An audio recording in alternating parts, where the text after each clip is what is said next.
व्यानाय स्वाहा ॐ उदानाय स्वाहा ॐ समानाय स्वाहा ॐ ब्रह्मणे नमः।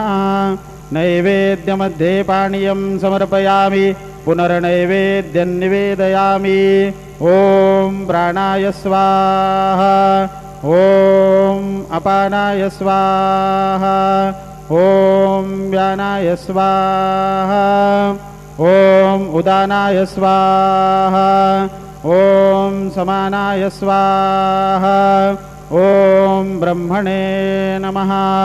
नैवेद्यं समर्पयामि हस्तप्रक्षालनं समर्पयामि मुखप्रक्षालनं समर्पयामि। सद्गुरु साईनाथ देवताभ्यो नमः।